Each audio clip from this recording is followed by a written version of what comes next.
Coucou tout le monde,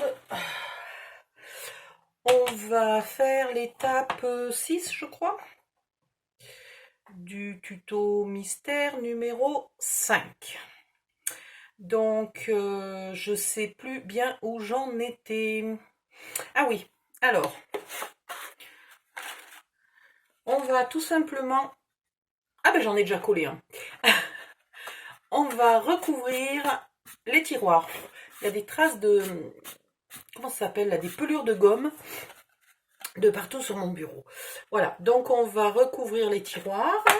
Je vous mets le fichier, enfin une photo, avec les dimensions de chaque morceau, en plus de la vidéo. Donc là, ça va être une vidéo hyper rapide et courte. Voilà, ce que je voulais vous dire d'important, c'est que si votre papier a un sens, comme là par exemple les papillons sont tous dans le même sens, je fais attention de les mettre dessus et dessous du même sens, et je fais attention que le devant sera de ce côté-là, le devant de ma boîte. Donc je choisis le papier, il faut que je me rappelle lequel j'ai pris. Plaf, plaf, plaf, voilà, celui-là c'est le devant. Donc si vous avez décidé d'ancrer, vous ancrez. Je n'avais pas ancré mes boîtes puisqu'elles étaient en noir, mais par contre j'ai ancré mes papiers quand même. Voilà, donc vous ancrez. Vous mettez la colle.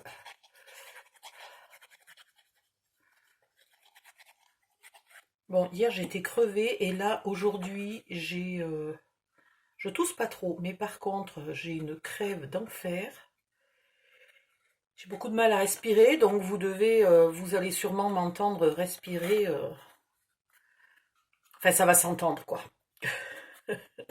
Ah bah si, voilà, effectivement je tousse. Donc, pardon. Ça c'est mon devant. Du coup, pour l'instant, je ne mets pas de papier à l'intérieur. Je mets mes papiers. Je vais prendre mon modèle.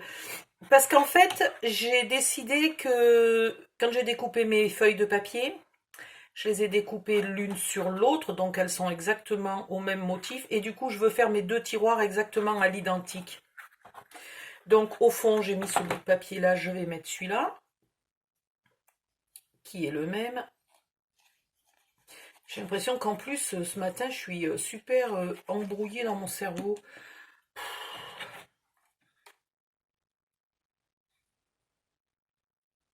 Voilà. Et donc à l'extérieur, il me reste celui-là. Je l'ai ancré? Non, je ne l'ai pas ancré.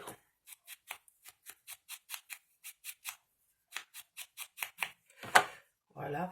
Ce que je dis parfois hein, dans le groupe, quand vous n'avez pas envie que l'encre, que le bord des pages soit ancré de manière trop vive. Et aussi, si vous n'avez pas carrément pas d'encre de la même couleur que votre, par exemple, là, il aurait peut-être fallu, j'aurais peut-être pu ancrer en rose, éventuellement. Voilà, ben, vous n'hésitez pas, vous ancrez en marronasse. Moi, j'ai Walnut Stain. Voilà, commence à être bien usé. Je m'en sers tellement. Voilà. Ou vintage photo, ou un espèce de... J'ai trouvé aussi, au début, je trouvais pas de marron. Les premières que j'ai achetées étaient une espèce de kaki foncé, un peu cacadois, marronasse. Et ben ça faisait super bien. Voilà. Cacadois marronasse tout moche, ça fait super bien pour ancrer et donner un petit air vintage. Et si vous débutez et que vous n'avez acheté quasiment aucune encre, ne vous ruinez pas en achetant tout de suite hors promo toutes les couleurs qui correspondent à tous vos papiers. D'abord, c'est impossible. Et de deux, ça serait vraiment franchement ruineux parce que c'est au moins 5-6 euros une boîte comme ça. Hein. Vous achetez une vintage photo ou un marronasse cacadois, voilà. Et ça fait pour tout. Alors, pourquoi je colle sur ma plaque? C'est une bonne question, ça. Histoire de risquer de la dégueulasser. N'importe quoi. Bon. Voilà, vous faites bien coller. Ça va être brouillon aujourd'hui, je sens. Hein. Alors, le devant est là. Le côté est là. Donc, sur le côté, il me faut celle-là.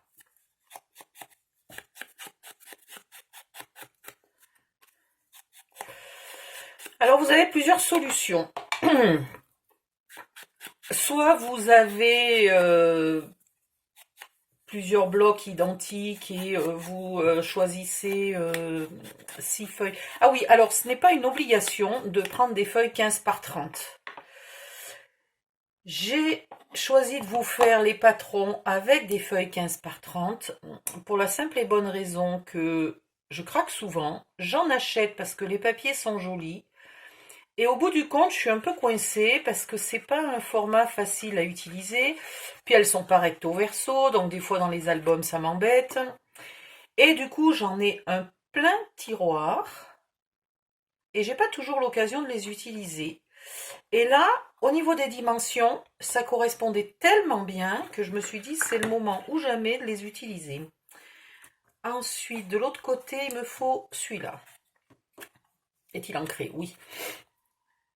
Voilà, donc je l'ai fait avec du 15 par 30, vous n'êtes pas obligé, vous pouvez faire avec du 30 par 30, vous pouvez faire avec du 15 par 15, parce que je crois pas qu'il y ait une seule dimension plus grande que ça. Attention, si vous le faites avec du 15 par 15 d'action, le papier est bien trop fin. Et là, si on est en train de doubler les boîtes, c'est pas seulement pour le look, c'est aussi pour la solidité. Donc si vous prenez du papier très mou, ça va pas être terrible.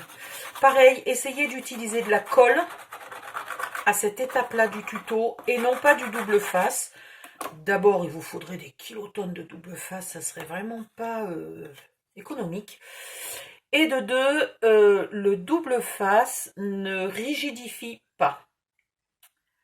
Voilà, quand vous utilisez de la colle, en fait, si vous prenez deux papiers, là, un bout de papier noir, un bout de papier scrap comme ça, que vous les mettez ensemble, vous avez une certaine rigidité. Si vous les collez avec de la colle, votre rigidité est augmentée. Je pense que c'est l'épaisseur de la colle ou quelque chose comme ça. J'ai pas l'explication technique et scientifique précise. Juste, j'ai remarqué que ça rigidifiait beaucoup. Pareil pour les couvertures. Si vous faites vos couvertures de mini-albums avec à la base, vous avez une boîte de céréales qui pour une fois est un peu fine ou un truc comme ça. Surtout, n'utilisez pas du double face, utilisez de la colle et au total, à la fin, votre couverture sera très rigide. Voilà. Donc, celui-là, hop, il va là. Miracle, j'ai rien oublié d'ancrer. Ouh.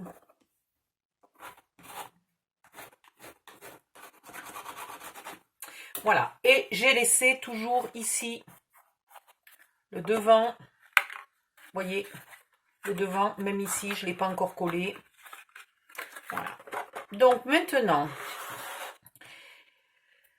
donc je voulais vous parler d'abord des papiers. Soit vous utilisez, je vais vous montrer. Oh, ben je vais vous le montrer comme ça sera mieux. Aïe. Soit vous utilisez des papiers différents. Voilà, là j'en ai utilisé 2, 2 et 2. Et ici, voilà. Soit vous utilisez les mêmes, soit vous utilisez un joli papier devant. Si par exemple vous avez un motif, vous découpez dans votre motif vos 6 morceaux et vous les recollez au bon endroit chacun. Ce qui fait que vous aurez le motif qui sera, imaginons que ça soit un gros cœur. Quand vous fermez vos tiroirs, le gros cœur, il se voit de nouveau. Sachant que dans ce cas-là, vous êtes obligé de toujours remettre les tiroirs à la même place. Bon. Voilà.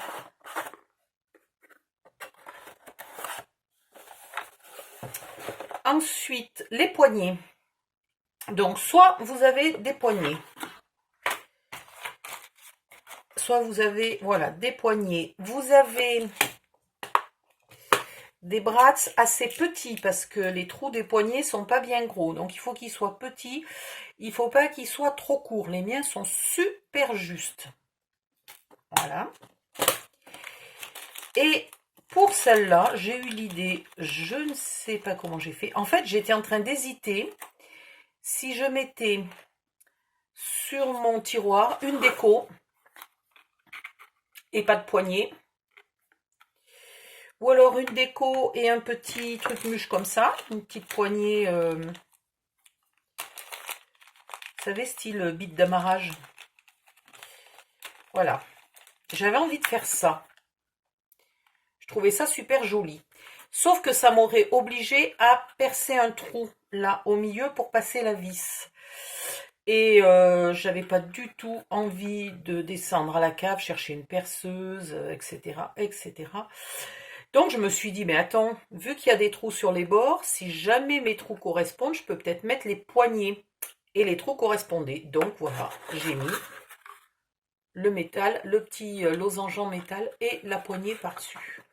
Sinon, vous mettez une poignée simple, hein, bien entendu. Voilà, une poignée simple. Sinon, vous mettez juste la bite d'amarrage et rien de plus. Voilà, c'est très joli aussi. Surtout si vous avez mis un papier un peu moderne. Les bites d'amarrage, elles existent en métal style couleur inox ou couleur dorée, etc. Moins vintage que ça. Voilà. Soit vous n'avez rien de tout ça et vous faites...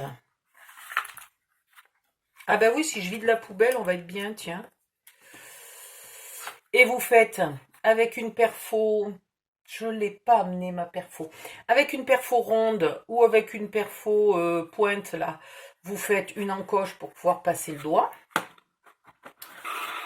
Soit ben, vous n'avez absolument rien de tout ça et dans ce cas-là, avant de coller le papier de devant, vous faites deux légères petites fentes en mesurant. Vous y passez de la largeur d'un ruban.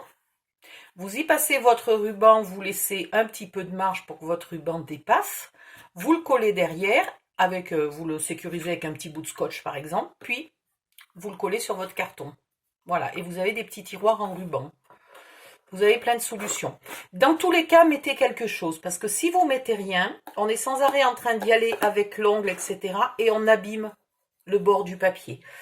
Je le sais, c'est ce que j'ai fait sur mon tout premier meuble. J'attendais que les poignées que j'avais commandées, c'est-à-dire celle-là, arrivent de Chine et ça a mis très longtemps. Et en attendant, j'avais déjà rempli mes tiroirs de matériel dont j'avais régulièrement besoin et j'ai abîmé le bord de mon tiroir en tirant dessus comme une sauvage. Voilà. Donc, je vais vous montrer quand même au cas où vous mettiez une poignée. Alors ça... Je vais vous montrer ça déjà. Enfin, je vais vous l'expliquer. Vous faites un trou, vous mesurez le centre. Vous faites un trou. Vous tournez le plus possible pour agrandir votre trou ou vous enfoncez quelque chose d'un petit peu plus gros. Ça peut être tout simplement la pointe de ces ciseaux que vous tournicotez un peu, ça fait un trou plus gros. Il vous faut un tournevis. Certains sont difficiles à visser. Donc moi, je prends un tournevis d'un côté et une pince de l'autre pour le maintenir. Voilà. Et vous vissez tout bêtement. Alors évidemment, je tombe sur un qui ne veut pas s'amorcer.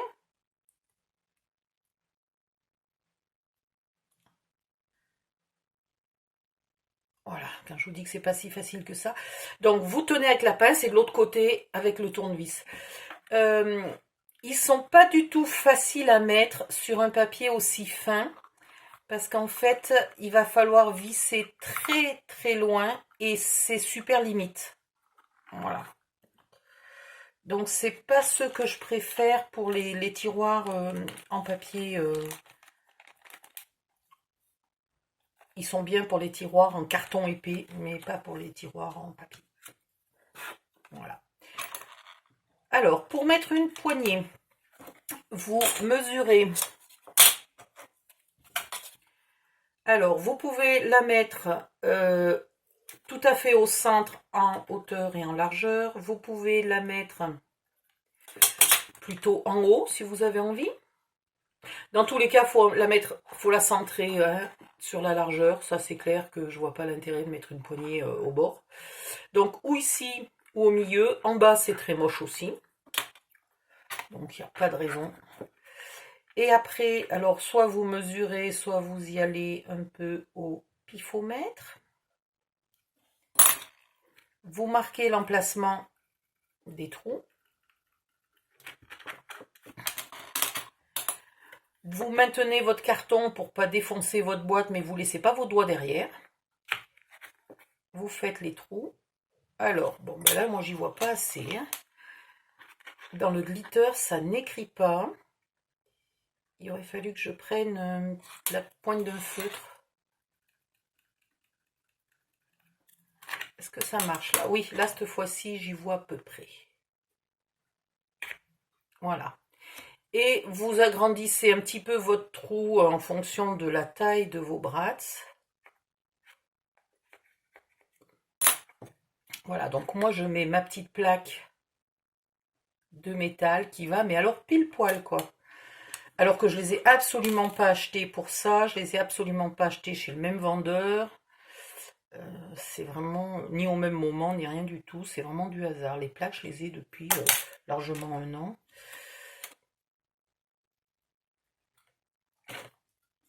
Hop. Et c'est là que vous vous amusez parce que les brats, eh ben, ils sont pas très longs.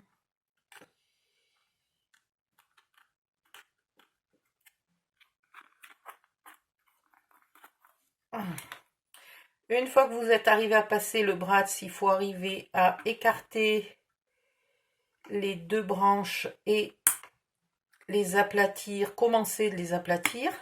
Voilà, une fois que vous les avez aplatis à peu près, vous bloquez avec votre doigt dessous et vous finissez de les aplatir. Moi, j'aplatis avec l'arrière de mon outil, qui fait très bien pour ça. Voilà, maintenant, je me remets en face. Comme je n'ai pas collé ma plaque métallique, hop, je la mets bien en face du trou.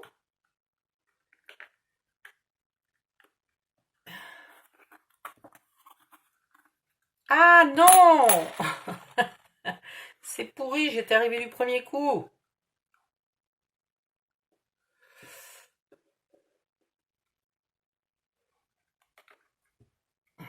Bon, Cynthia, tu n'essayes même pas de mettre des petits brasses dans des petits trous.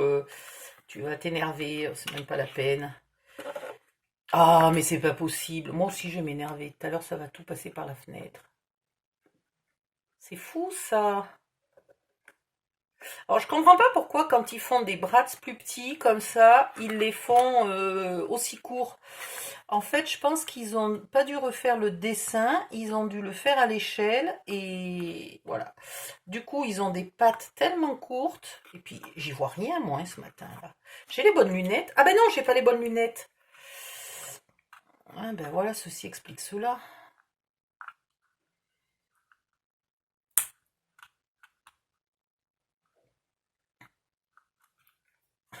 Aujourd'hui, pareil. Hier, on a eu un tout petit peu de pluie en fin de journée, et du coup, aujourd'hui, c'est tout grisâtre. Donc, voilà. Donc, j'ai pas beaucoup de lumière. Et voilà. Donc, maintenant que tout est fixé, non, mais quand je dis que j'y vois rien, c'est fou, je trouvais même plus ma colle.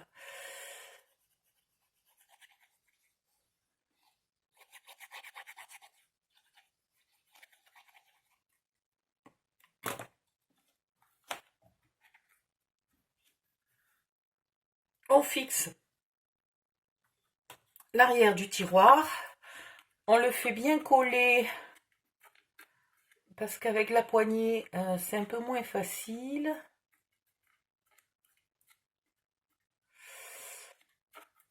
Et voilà.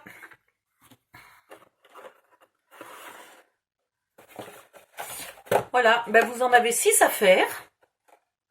J'ai triché, hein. Vous en avez encore 6, enfin 5 de plus à faire. Donc, je vous laisse travailler.